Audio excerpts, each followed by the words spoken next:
Hi everyone, and welcome back to another episode of Be a Nurse, They Said. My name is Lainey, and I'm so happy that you're all here. If you haven't gotten the chance to yet, make sure you hit that subscribe button so you can stay up to date on all my videos and shorts that I post on this channel. This week we're going to talk about how to take care of yourself, mentally, physically, and emotionally. Nursing is a very demanding job. It can take a very large toll on the body, the mind, the spirit, the soul. So we need to make sure that we're taking care of ourselves.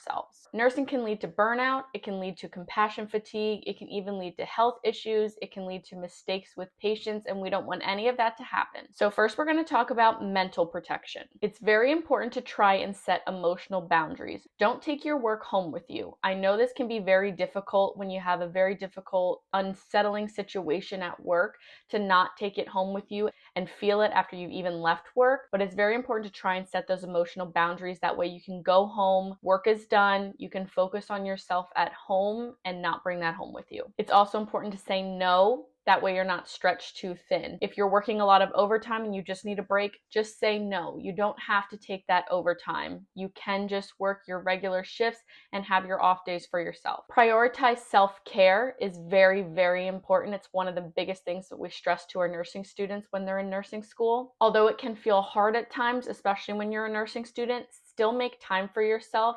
Take a couple hours each week to just do something for you.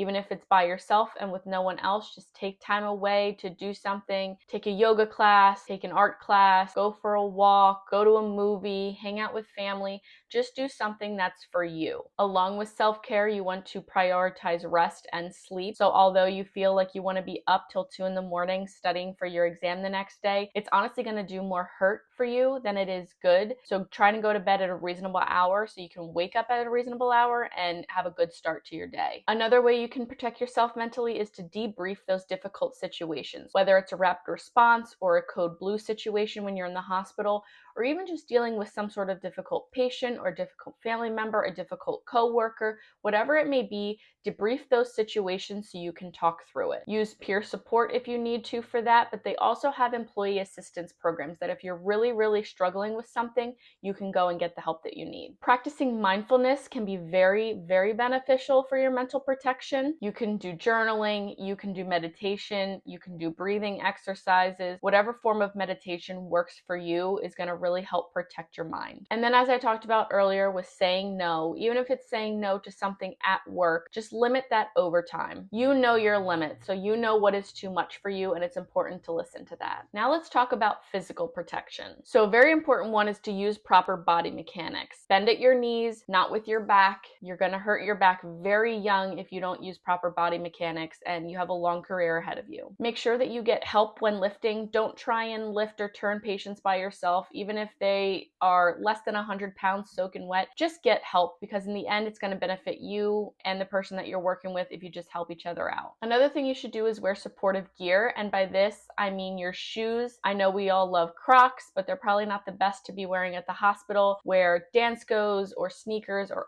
some sort of other supportive shoe that you found that work for you. That way when you have to run to call bells, you have to run to codes, you have to make a quick move, you're in shoes that will support that. It may also be a good idea to wear compression stockings, because while we are up and moving a lot and that blood is flowing, we are sometimes sitting down at the computer and charting, depending on how busy the day is and we need to get our charting done. So while we're sitting there, it's great to be wearing those compression stockings to help with that blood flow. Another way to protect yourself is to stay nourished and hydrated while you're working and when you're not working. Make sure you drink plenty of water throughout your shift. Take healthy snacks with you that you can nibble on throughout the day until your lunch break, or after your lunch break is over until you leave. And I know sometimes we need caffeine. Try and not take in excessive caffeine or sugar. That will affect your physical well-being. Make sure you take your breaks. I've talked about this in previous videos about taking your lunch break, and taking your lunch break means off the unit, away from your patients, away from the nurse's station. Take your lunch break, however long they give you, away from all of that. Put yourself on do not disturb if you have some sort of phone, and actually take your break. Throughout your shift, if you have the opportunity, walk and stretch. You'll be up and walking walking around plenty, most likely, but make sure if you're sitting at the computer charting for a while, get up, take 2 minutes, walk around a little bit, stretch yourself out a little bit, and then go back to charting. And then lastly, regular exercise is super important. This has to do with self-care as well. You can do yoga, you can do Pilates, you can do swimming. Whatever works best for you to keep your body moving and active and healthy is what you should do. As I talked about earlier, nursing is a very demanding profession, so it's very important to protect yourself physically, mentally, emotionally, however you need to protect yourself. This can help decrease burnout,